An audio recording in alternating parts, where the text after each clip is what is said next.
I just learned something new and I am shocked. Y'all, I'm shocked. I thought I understood something that was a great insight about how our culture values content and the trends in how we're changing our content consumption. But I heard a new argument and I think I fell short of a key story here. Let's get into it.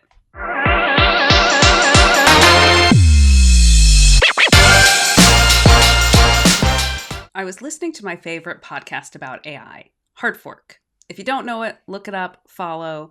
You'll thank me later. And I'm sure we'll talk more about all the concepts that are discussed at length in that podcast. Recently, one of the guests was D. Graham Burnett, a professor of the history of science at Princeton University. Ostensibly, the interview was about how AI is changing the study of humanities overall and specifically at universities.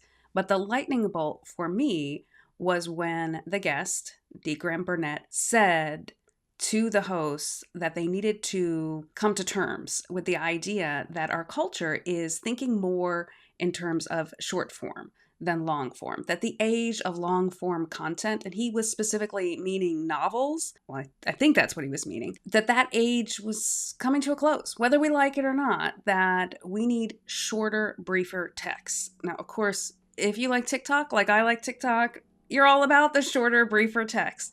As a professional marketer, I can't tell you how many times I have had to whittle down an idea and the communication that I needed to make into a very small burst of words. Shorter is better. But then the professor goes on to say that indeed we are moving to a culture of orality.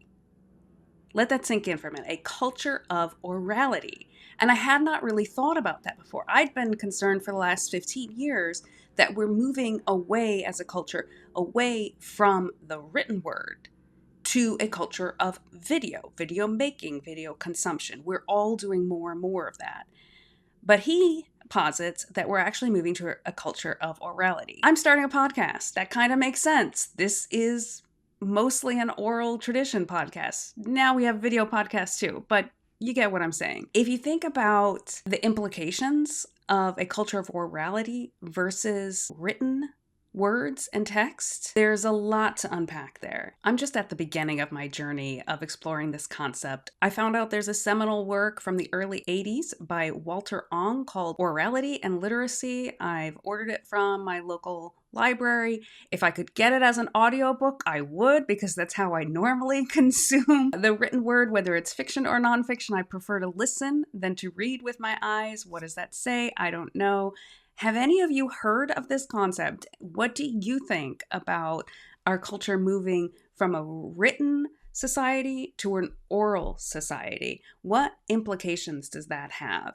Does it have implications to those of us who work in the moving images, or only for those who work with the written word?